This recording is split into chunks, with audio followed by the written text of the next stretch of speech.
Welcome. In this video I'm going to be taking a look at this FNIRSI network cable tester. So this was provided to me by the distributor, but they're not compensating me for this video and they're not reviewing it before I post it. If you find this video helpful and you want to purchase one of these, I'll put a link to it in the description, and if you use that link it helps me out a little bit and doesn't cost anything extra. So this is model number LPM-10A. Let me get the shrink wrap off of here.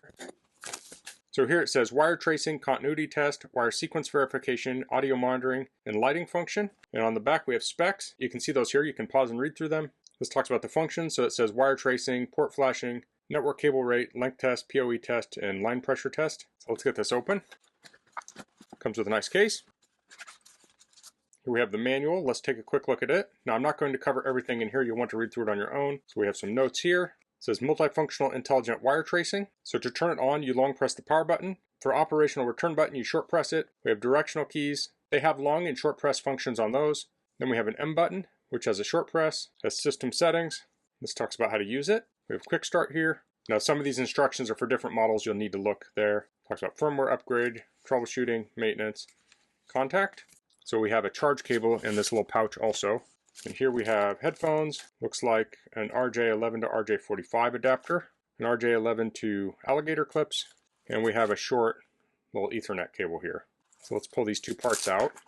So here we have the tone probe there. And we have the main unit.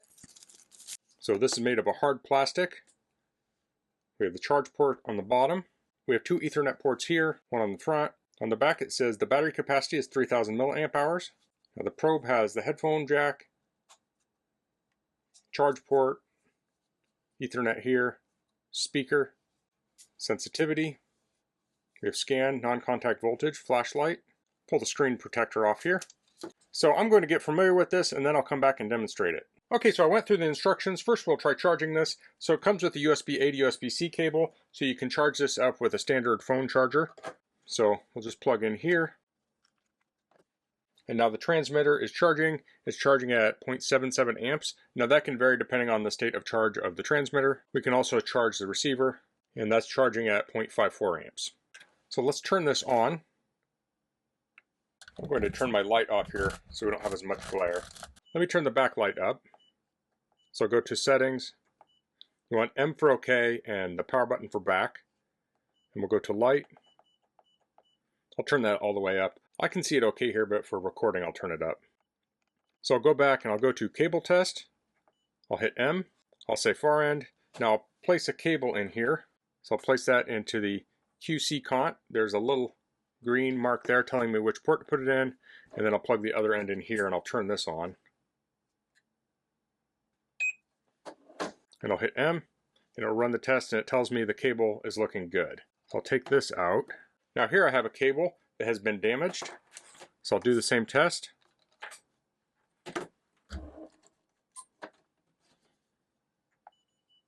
And this one tells me that 3 and 6, and there's also no ground, are disconnected. So this cable had shielding here. This one did not. So even if you have a good cable that doesn't have shielding, you'll see that G that is not connected up. So that's the cable test.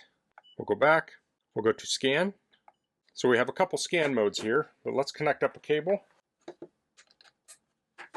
And we'll use the receiver and we'll put this in scan mode. So we'll hit scan and then we'll turn this on. This is the sensitivity. And when I place it near the cable, it will beep. Well, I need to turn this on. This is on noiseless right now.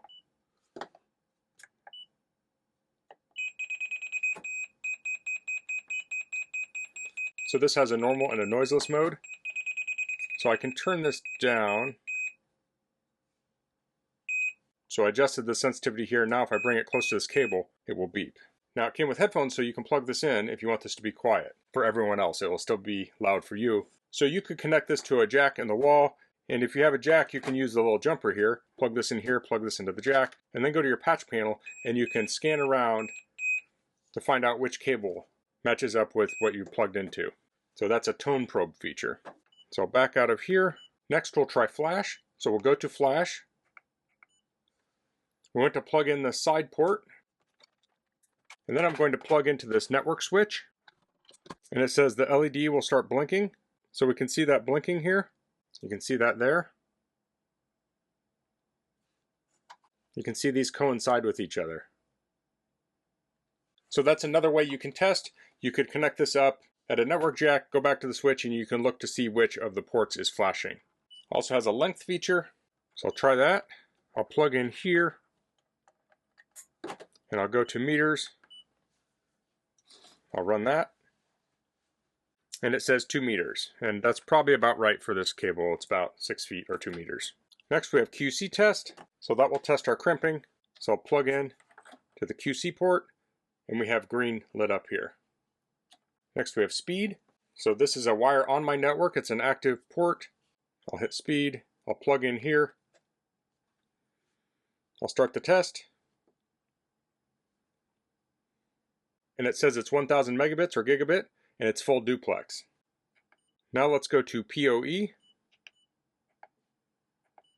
And that's on the same port, and this has PoE on it, or power over Ethernet. And it says the voltage is 53.7 volts on line 3 and on line 6. It says protocol is IEEE 802.3AT, and power level is class 4. So if you're hooking up security cameras or telephones that use PoE, a tool like this can be very nice. So you can check the power independent of the device. That can really help with troubleshooting. Then of course we have our settings. Now the receiver also has NVC mode, or non-contact voltage mode. So we can hit NCV, and then we can find a power line. We can turn this up a little bit. And we place it near an AC line, it will beep. So if you're using that, you want to always test it on a known good AC line before you test it on a line you think might be dead. But that will let you know where AC is flowing. This also has a flashlight. We'll press the flashlight on here, and that will turn on the front. It's a pretty basic flashlight, but if you're working in a network closet that's dark, you can turn that on to see where you're probing. So that's the FNIRSI network cable tester. I found this very easy to use, has lots of nice features on it. This can be helpful if you're setting up a new network to make sure that your network drops are wired correctly, or if you're tracing out an old network that maybe isn't labeled well, you can use the two tools in concert to figure out where all the ports on your patch panel go to drops in different offices and such. This comes with some nice accessories, so you can use it to test phone lines. Using RJ11, you can do the alligator clips on there. You could also just test other wires with this. We have the headphones, so you can do this quietly, and it has a little jumper cable here, so you can connect up to network jacks. So if you do any kind of network work, I think a tool like this is great to have, can save you a lot of time, and this doesn't really take up a lot of room. You can easily fit that in your tech bag. So that's all I'm going to cover in this video. If you have any questions, please leave them in the comments. If you like this video, please click like. If you haven't subscribed to my channel, I'd appreciate if you could do that. And thanks for watching. Until next time, goodbye.